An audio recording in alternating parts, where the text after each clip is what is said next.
عزت نے ہمیں ایک مرتبہ پھر اپنی رحمت سے رمضان المبارک کا مہینہ بھی دے دیا اور پھر آخری عشرے کے دن اور رات بھی دے دیے۔ دیکھیے، ہمارا یہاں خیریت کے ساتھ پہنچ جانا یہ اللہ رب العزت کی طرف سے ایک بڑا انعام ہے۔ کچھ بھی ہو سکتا تھا، خود بیمار ہو جاتے، گھر میں سے کوئی قریبی بیمار ہو جاتا، کوئی اور ایسی مشکل پیش آ جاتی تو نہ آ سکتے۔ جب اللہ رب العزت کی رحمت متوجہ ہوئی تو اللہ تعالیٰ نے سب رکاوٹوں کو ختم کر کے اعتکاف کی نیت سے رمضان مبارک کے ان دنوں میں اپنے گھر میں یہاں پہنچا دیا۔ تو گویا اللہ رب العزت نے ہمیں ایک اور سنہری موقع دے، ایک گولڈن چانس اور دے دیا۔ ان دن اور راتوں کو ہم خوب اچھے انداز سے گزاریں، کثرت کریں عبادت کی، خوب ڈٹ کے عبادت کریں، دن میں بھی اور رات میں بھی۔ چنانچہ علماء نے لکھا ہے کہ ایک مرتبہ دن اور رات کا آپس میں مکالمہ ہوا۔ دن نے کہا میں افضل، اور رات کہنے لگی کہ میں افضل۔ تو رات نے پوچھا دن سے کہ بتاؤ تم کیسے کہتے ہو کہ میں افضل ہوں؟ تو دن نے کہا کہ دیکھو، سورج دن میں طلوع ہوتا ہے، روشنی ہوتی ہے، رات میں تو طلوع نہیں نہ ہوتا۔ سورج دن میں طلوع ہوتا ہے اور روشنی دن میں ہوتی ہے۔ پھر دن کے اندر تیقظ ہوتا ہے، جاگتے ہیں لوگ، حرکت ہوتی ہے، لوگ کام کرتے ہیں۔ رات کو تو مردوں کی طرح لیٹے ہوتے ہیں۔ تو دن نے اپنے فضائل کے پوائنٹس گنوائے کہ دن میں سورج طلوع ہوتا ہے، روشنی ہوتی ہے، تیقظ ہوتا ہے، حرکت ہوتی ہے۔ پھر اس نے کہا کہ ایک اور بات، 5 نمازیں ہیں جن میں سے 3 دن میں، 2 رات میں، مغرب اور عشاء رات میں، اور باقی فجر، ظہر اور عصر دن میں۔ تو 3 نمازیں دن میں اور 2 نمازیں رات میں۔ اس نے کہا اور بتاؤ؟ اس نے کہا روزے بھی دن میں ہوتے ہیں، رات میں تو روزہ کوئی نہیں رکھتا۔ اب دیکھو کیسے کیسے دلائل ہیں، روزے بھی دن میں اور 3 نمازیں بھی دن میں۔ اور اس پر ایک بڑی دلیل بتاؤں کہ کچھ لمحے قبولیت دعا کے ہیں جن کو اجابت دعا کے لمحات کہتے ہیں، وہ جمعہ کے دن ہوتے ہیں، تو وہ بھی دن میں۔ لہذا دن افضل ہے رات سے۔ اب رات نے بھی کہنا شروع کیا۔ اس نے کہا کہ دیکھو بھائی، اگر دن میں سورج طلوع ہوتا ہے نا، تو رات میں عارفین جو ہیں وہ اللہ کی عبادت کرتے ہیں، اور عارفین کے قلوب رات کے سورج ہوا کرتے ہیں۔ سورج کی روشنی تھوڑی، عارفین کے دلوں کی روشنی اس سے بھی زیادہ۔ تو روشنی اس سے بھی زیادہ، لہذا دن میں ایک سورج چمکتا ہے اور رات میں ہزاروں سورج چمکتے ہیں۔ اس نے کہا یہ تو ایسی بات ہے، کوئی اور کام کی بات کرو۔ اس نے کہا دیکھو، رات عاشقین کی، عشق والوں کی ملاقات کا وقت ہوتا ہے۔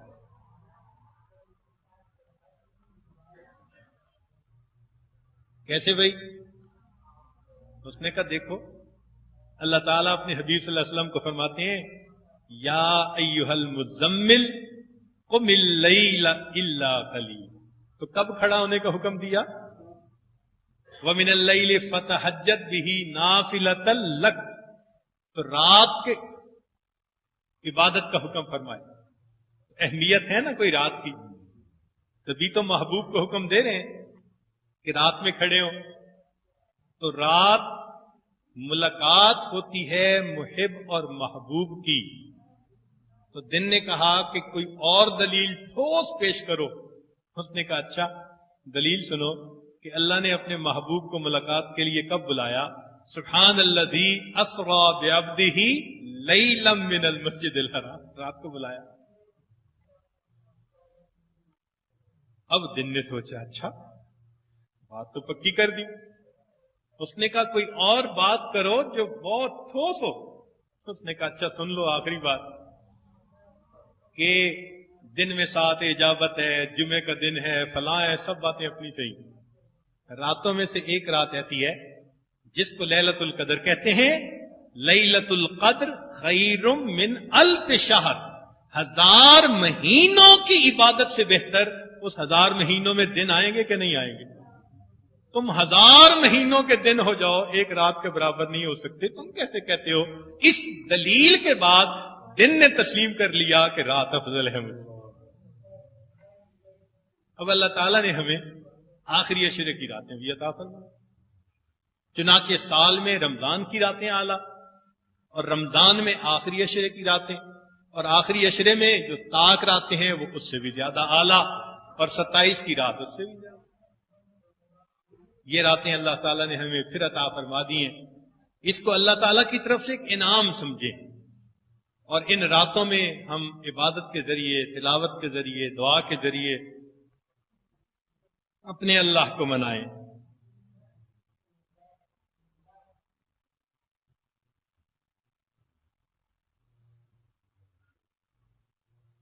اپنے اللہ کو منانے کی کوشش کریں.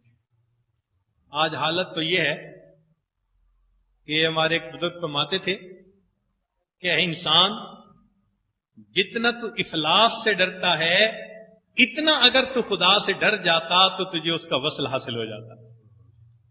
ہم تنگ دستی سے زیادہ ڈرتے ہیں.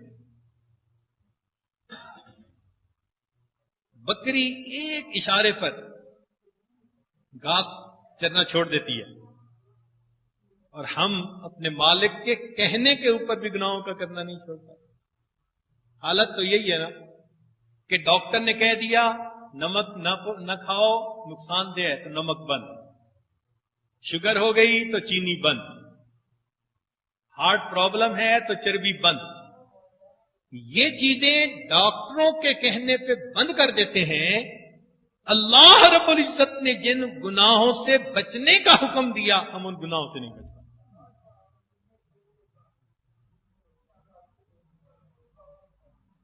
اور اس گناہوں کی وجہ سے پھر آج دلوں کے اوپر ظلمت ہے، اور دل اتنے گناہوں کی وجہ سے میلے ہو چکے، سخت ہو چکے کہ قرآن مجید سن کر بھی رونا نہیں آتا. بلکہ بعض اوقات تو مجلس میں سب رو رہے ہوتے ہیں اور ہم بیٹھے سب کی شکل دیکھ رہے ہوتے ہیں.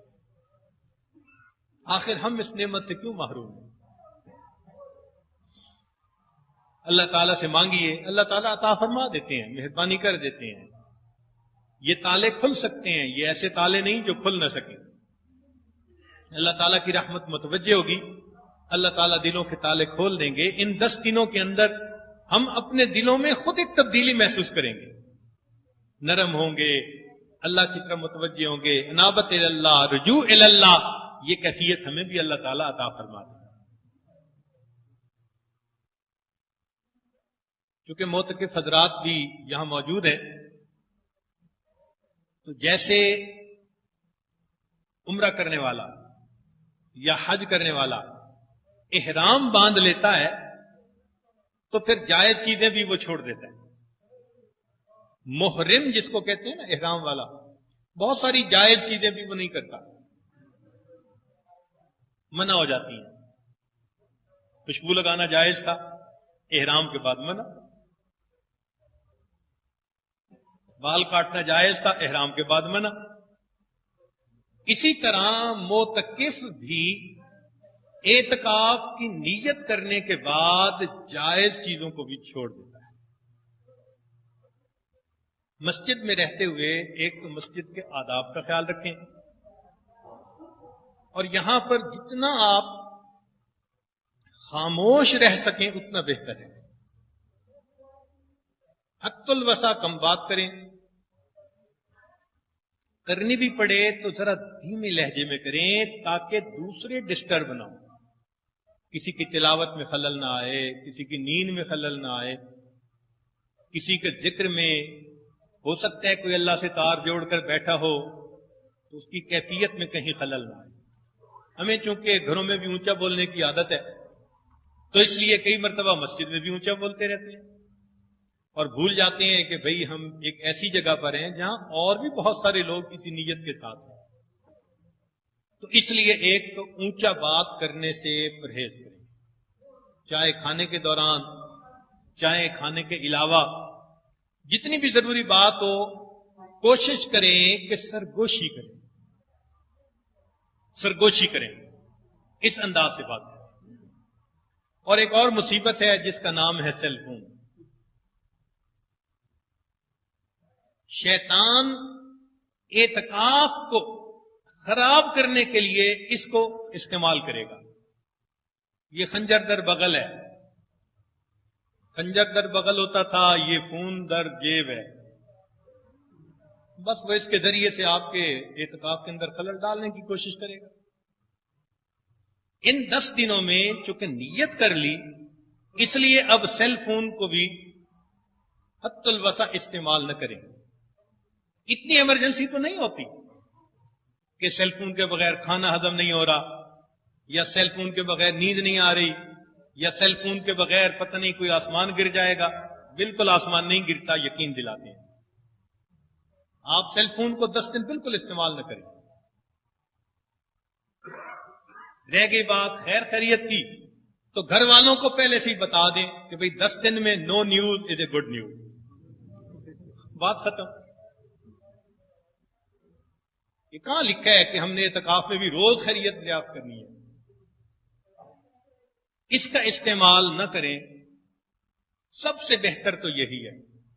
اور کوئی بہت مجبوری ہے کسی کی تو جیسے کوئی مجرم جرم کو چھپ کے کرتا ہے وہ اس طرح کرے، اور وہ احباب جو اعتکاف میں نہیں لیکن اعتکاف والوں کے ساتھ آ جاتے ہیں، ان کی خدمت میں بھی گزارش ہے، کیونکہ ان کے تو کام کاروبار ہوتے ہیں، وہ بھی جب مسجد میں تشریف لائیں تو اس کی جو رنگ ہے اس کو بند کر دیں، سائلنٹ کر دیں، وائبریشن پہ کر دیں، میٹنگ پہ کر دیں، والیوم تھوڑا کر لیں تاکہ دوسرے لوگ ڈسٹرب نہ ہوں۔ اکثر دیکھا یہ گیا ہے کہ جو جزوی وقت کے لیے آتے ہیں یا بیانات کے لیے آتے ہیں، کیونکہ وہ تو آتے ہی اپنے کاموں سے ہیں تو ان کے سیل فون اسی طرح ہوتے ہیں کئی مرتبہ، تو دیکھنے والا یوں محسوس کرتا ہے کہ شاید اعتکاف والا ہی یہ کام کر رہا ہے۔ اعتکاف والے بھی احتیاط کریں، اور جو ان کے ساتھ شمولیت کے لیے دوسرے حضرات آتے ہیں وہ بھی احتیاط کریں، بہت احتیاط کریں اس بارے میں۔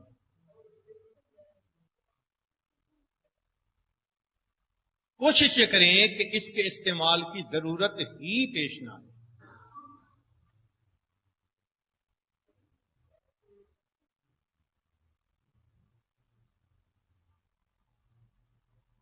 تو 2 باتیں اس وقت تک عرض کی گئیں، ایک باتیں کرنا اور ایک سیل فون کا استعمال۔ دوسروں کا جتنی رعایت کریں گے نا اور ان کا خیال رکھیں گے اتنا اجر زیادہ ملے گا۔ آپ خود غور کریں کہ سیدنا رسول اللہ صلی اللہ علیہ وسلم اپنی اہلیہ کے ساتھ ایک ہی چارپائی کے اوپر لیٹے ہوتے تھے، تو آپ صلی اللہ علیہ وسلم جب بستر سے نیچے اترتے تھے تو جوتے پہنے بغیر ننگے پاؤں چلتے تھے۔ اللہ کے حبیب صلی اللہ علیہ وسلم، عائشہ جانہ فرماتی ہیں کہ میں نے دیکھا کہ اللہ کے حبیب صلی اللہ علیہ وسلم ننگے پاؤں چل رہے ہیں۔ میں نے پوچھا اللہ کے حبیب صلی اللہ علیہ وسلم ایسا کیوں کر رہے ہیں؟ فرمایا عائشہ تو سو رہی تھی، میں نے کہا جوتوں کی وجہ سے تیری نیند میں خلل نہ آ جائے۔ ہم بھی سنت پر عمل کر لیں۔ اور ایک اس بات کا خیال کریں کہ جو اجتماعی نظم ہے اس میں جڑیں، جو انفرادی اعمال تلاوت وغیرہ کا وقت ہے اس میں انفرادی کام کریں، اجتماعی اعمال کے وقت اجتماعی عمل کریں۔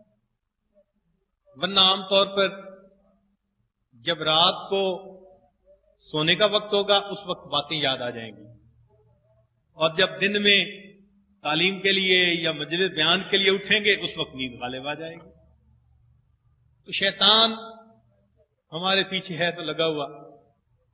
بڑے بڑے شیطان رمضان میں بند ہو جاتے ہیں لیکن چھوٹے چھوٹے شتونگڑے تو پھر ہی رہے ہوتے ہیں. تو کہیں ایسا نہ ہو کہ وہ ہمارے اعتکاف کو خراب کرنے کی کوشش کریں.